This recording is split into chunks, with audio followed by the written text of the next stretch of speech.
In psychotherapy, though, there are goals and we have a termination, and then we really turn our clients loose.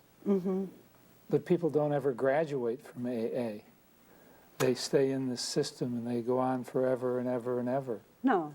That people do all kinds of things. Some stay forever and ever.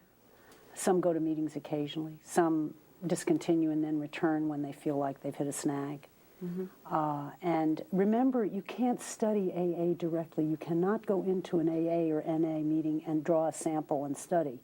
All of our work, all of what we know is indirect and anecdotal. We can draw a sample of people who went through our chemical dependency programs and study the ones that did and didn't go to AA and see how they do, but that's not a random, I mean, that's a specialized sample. So I think you see all kinds of patterns with it, and some people continue for many, many years and many don't. So people use it in the way they need to use it.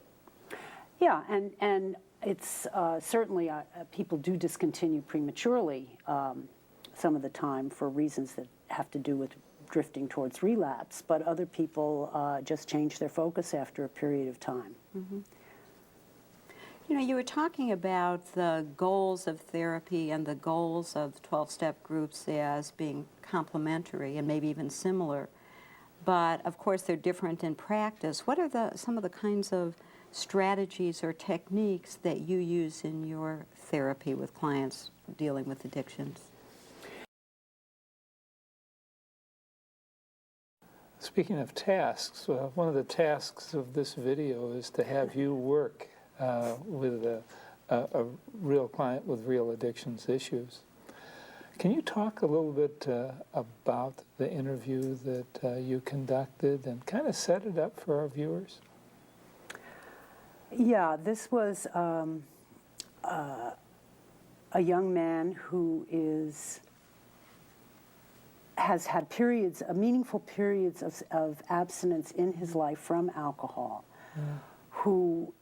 but has gone back to drinking usually between 9 months to a year.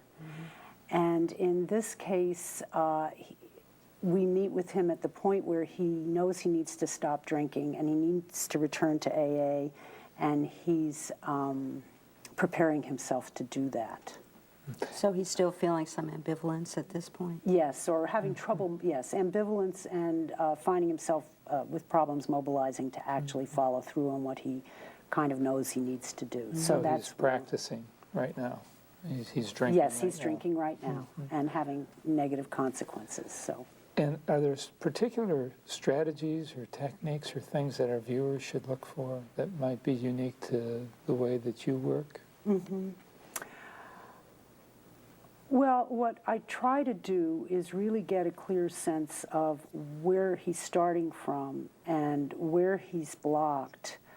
One of the places addiction treatment can go awry is people assuming people are truly at the action stage when they aren't or aren't as fully, where they're really ambivalent. They have positive feelings. They're quite sincere. I always assume that people are sincere in a part of themselves.